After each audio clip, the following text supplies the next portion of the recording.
जय श्री राम दोस्तों, स्वागत है आपका अपने YouTube चैनल ज्ञान ही ज्ञान में। दोस्तों, रावण के परिवार में दो लोग सीता के अपहरण और युद्ध के खिलाफ थे। वे थे भाई विभीषण और पटरानी मंदोदरी। दोनों बिल्कुल युद्ध नहीं चाहते थे और लगातार रावण को सीता को सम्मान पूर्वक राम को लौटा देने के पक्ष में थे, लेकिन ऐसा नहीं हुआ। लड़ाई हुई, उसमें रावण मारा गया। उसके बाद राम ने लंका का राजपाट रावण के छोटे भाई विभीषण को सौंप दिया। लेकिन क्या आपको मालूम है कि रावण की पटरानी मंदोदरी का क्या हुआ? आखिर क्यों उसे विभीषण से शादी का फैसला करना पड़ा? पुराणों की कथा के मुताबिक मधुरा नाम की एक अप्सरा कैलाश पर्वत पर भगवान शिव की तलाश में पहुंची। तलाशते हुए जब वो भगवान शिव के पास पहुंची तो उसने वहां पार्वती को न देखकर शिव को रिझाने का प्रयास शुरू कर दिया। जब कुछ समय बाद वहां पार्वती पहुंची तो उन्होंने मधुरा के शरीर पर शिव की भस्म देखी और फिर वो क्रोधित हो गई। पार्वती ने मधुरा को शाप दिया कि वो 12 साल तक मेंढक बनी रहेगी और कुएं में उसका वास होगा।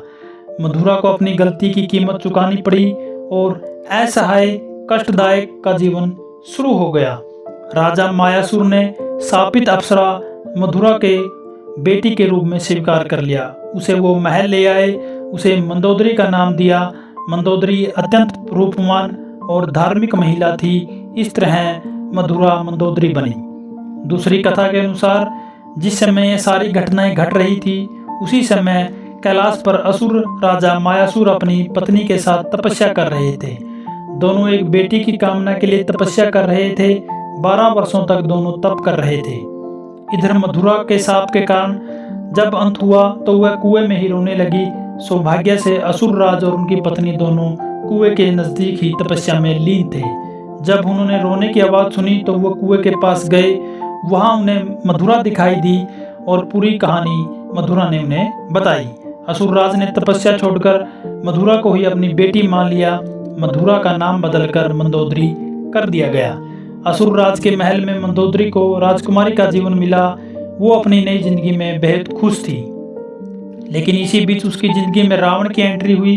मंदोदरी के पिता मायासुर से मिलने रावण पहुंचा। वहीं उसने मंदोदरी को देखा और मोहित हो गया। उसने मायासुर से मंदोदरी का हाथ मांगा। मायासुर ने यह प्रस्ताव ठुकरा दिया तो क्रोधित रावण मंदोदरी का अपहरण कर लाया। दोनों राज्यों में युद्ध की स्थिति बन गई। लेकिन मंदोदरी जानती थी कि रावण उसके पिता से ज्यादा शक्तिशाली शासक है, इसलिए मंदोदरी ने रावण के साथ रहना स्वीकार कर लिया। मंदोदरी का चित्रण रामायण में बेहद ही नैतिक दिखाया गया है। जब रावण ने सीता का अपहरण किया तो मंदोदरी ने भी इसका विरोध किया था। मंदोदरी बार बार रावण को यह समझाने का प्रयास कर रही थी कि दूसरे की पत्नी का अपहरण अपराध है। मंदोदरी के साथ भी रावण ने बलपूर्वक अपहरण करके विवाह किया था, लेकिन विवाह के बाद मंदोदरी सच्चे मन से उसके प्रति समर्पित हो गई थी। हालांकि उसने रावण को बार बार समझाने की कोशिश की कि सीता का अपहरण करके उसने बहुत गलत काम किया है, उसे इस भूल को सुधार लेना चाहिए, लेकिन रावण नहीं माना। आखिरकार राम के साथ रावण युद्ध में बुरी तरह हार गया और वह मारा गया और मंदोदरी विधवा हो गई। रावण की मौत के बाद भगवान राम ने मंदोदरी को विभीषण से शादी का प्रस्ताव दिया। उन्होंने समझाया कि विभीषण के साथ मंदोदरी की जिंदगी बेहतर रहेगी, लेकिन मंदोदरी ने इस प्रस्ताव को अस्वीकार कर दिया।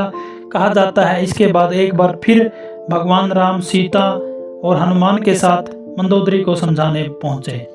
तब ज्योतिष की प्रकांड विद्वान मंदोदरी को महसूस हुआ कि धार्मिक और तार्किक तौर पर, नैतिक तौर पर सही है कि देवर विभीषण से विवाह करना गलत नहीं होगा। यह महसूस होने पर उसने यह प्रस्ताव स्वीकार कर लिया और विभीषण से उसकी शादी हो गई। रावण के मरने के बाद जब मंदोदरी विधवा हो गई जाती है, तब भगवान राम विभीषण को सलाह देते हैं कि उसे अपनी भाभी से विवाह कर लेना चाहिए। ये परंपरा उन दिनों मान्य थी, लेकिन विभीषण के पहले से ही कई रानियां थी, वह इसके लिए तैयार नहीं थे। ये भी कहा जाता है कि अगर विभीषण ये शादी कर लेते तो उन्हें भाई की जगह लंका पर शासन का नैतिक अधिकार भी हासिल हो जाता। विवाह राजनीतिक और राजकाज से ज्यादा जुड़ा था। हालांकि ये भी कहा जाता है कि विवाह शारीरिक तौर पर पति पत्नी के तौर पर एक दूसरे के साथ यौन संबंधों की बजाय विशुद्ध राजघात से जुड़ा हुआ था, क्योंकि मंदोदरी भी चाहती थी कि उसके पति के निधन के बाद लंका में स्थायित्व और समृद्धि बनी रहे। वह राम से शत्रुता की बजाय मित्रता चाहती थी।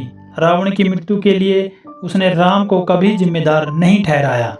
एक वजह यह भी बताई जाती है कि रावण के निधन के बाद मंदोदरी भी उसकी चिता के साथ सती होना चाहती थी, लेकिन राम ने उसे रोक लिया और इसके बाद मंदोदरी के पास देवर से विवाह करने के अलावा कोई विकल्प नहीं बचा था।